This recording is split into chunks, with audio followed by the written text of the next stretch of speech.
if we hone in specifically on the support program, right?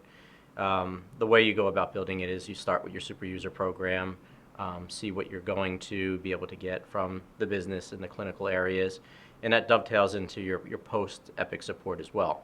So you'll have a good gauge of how effective you're going to be able to tap into existing resources within an organization to support the go-live and post-go-live support. From there, you'll identify your gaps, right? So when you go live, this is often a new experience for some clinicians and their support staff, whether they've come from a previous EHR or not. They're new to Epic. Even clinicians and support staff that have worked with Epic at previous organizations, it's a new implementation to them. So you want to make the best of their training, make the best of the actual cutover, and have the at-the-elbow resources available to them to reinforce the training that they had in the classroom. So the way you go about doing it is you augment your super user program from your internal to fill in the gaps with external support.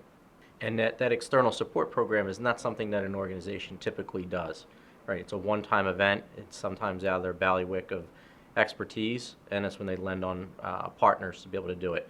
Because you're mobilizing a very large workforce for a short amount of time, a lot of logistics and planning, getting the right resources at the right location at the right time, being able to make audibles in the midst of a go-live, when a certain resource may not have the breadth of knowledge that's needed for a specific user to be able to switch them out with somebody it is, or even just something as simple as personalities, right? Making sure that you're matching up the right personality to do that.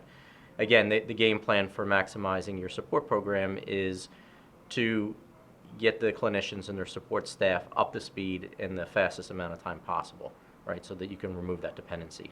So on average, you can expect that you'll need the supplemental workforce for a 2-week period, sometimes longer depending on how often a physician is practicing in an ambulatory location. So I've seen it go anywhere from 2 to 4 weeks. And on the ambulatory side, physicians often reduce their schedules to make best use of that at the elbow resources. For the first 2 weeks, they'll ramp down by 50% of their normal schedule, ramp back up to 75% by week 3, and then the ultimate goal, get back to a level of pre-EMR productivity by the end of week 4.